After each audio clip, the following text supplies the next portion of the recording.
안녕하세요. 그르륵교회 성도 여러분, 한 주간도 평안하셨나요? 하나님의 말씀으로 삶을 채우는 시간, 큐티 읽어주기 시간입니다. 우리가 이번 주 함께 묵상할 본문은 마태복음 14장과 15장입니다. 지난주 13장에서 천국의 비밀을 비유로 가르치셨던 예수님은 이제 그 천국의 능력을 실제 표적으로 보여주시기 시작합니다. 하지만 그 이면에는 당시 유대 사회의 정치적 위협이 숨어 있었는데요. 그 긴박한 현장 속으로 함께 들어가 보겠습니다.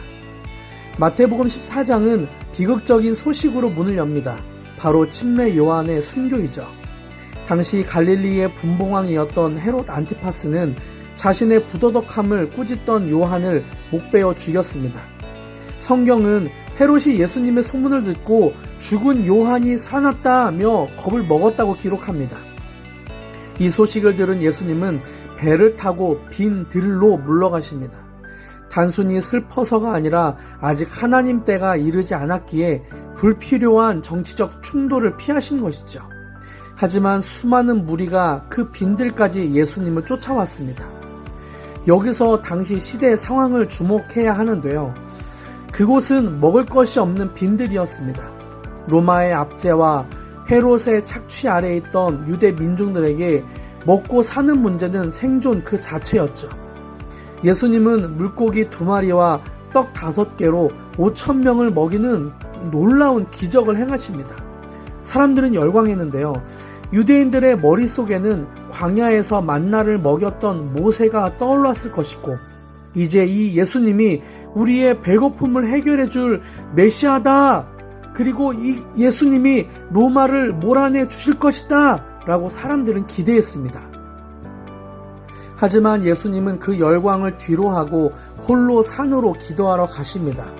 세상의 왕이 되러 오신 것이 아니라 세상이 떡이 되러 오셨기 때문이죠. 이어지는 물 위를 걷는 기적 역시 자연 만물을 다스리는 진정한 이 세상의 왕, 통치자가 누구인지를 제자들에게 똑똑히 각인시키는 왕의 행차와도 같은 장면입니다. 이어 마태복음 15장에 들어서면 분위기가 바뀌죠. 예루살렘에서 예수님을 조사하러 바리새인과 서기관들이 파견됩니다. 그들은 예수님의 제자들이 손을 씻지 않고 떡을 먹는 것을 보고 장로들의 전통을 어겼다고 비난하죠. 당시 유대인들에게 이 전통은 성경만큼이나 무서운 권위가 있었습니다. 예수님은 이 사람들의 외식을 강하게 질타하시며 사람을 더럽게 하는 것은 입으로 들어가는 음식이 아니라 마음에서 나오는 악한 생각인 것을 선언하십니다.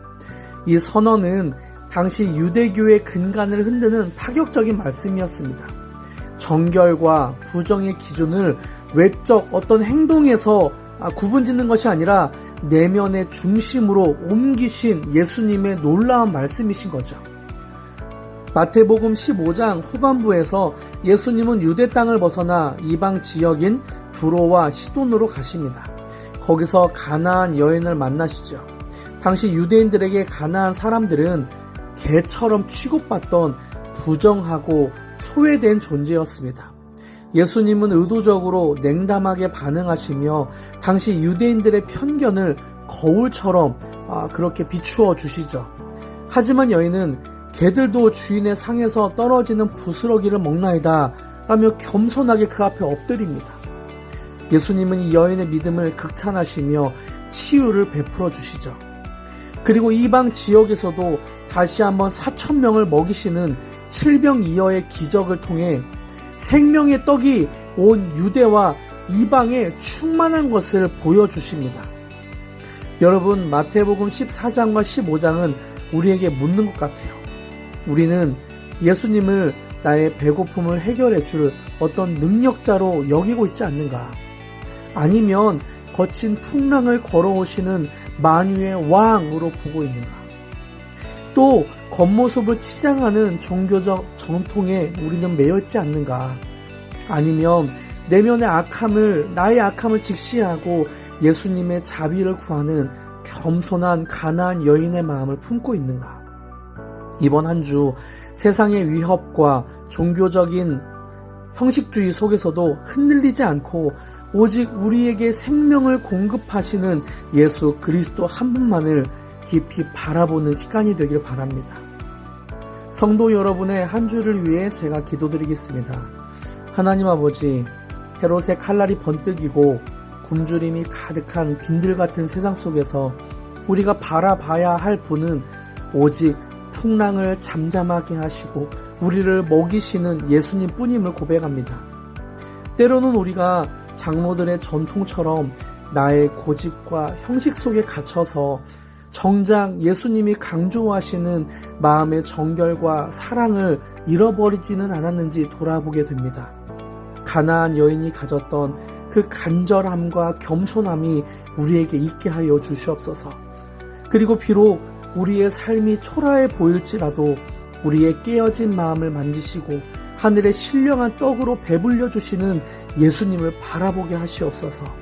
이번 한 주도 우리를 대적하는 풍랑 너머에서 나니까 두려워하지 마, 놀라지 마 라고 말씀하시는 주님의 음성을 듣기 바라며 우리의 영원한 생명의 떡 되시는 예수님의 이름으로 기도드립니다. 아멘. 저는 다음 주 예수님이 누구신지에 대한 위대한 고백이 담긴 마태복음 16장을 가지고 다시 찾아오겠습니다. 여러분, 이번 한 주간도 평안하십시오. 승리하십시오.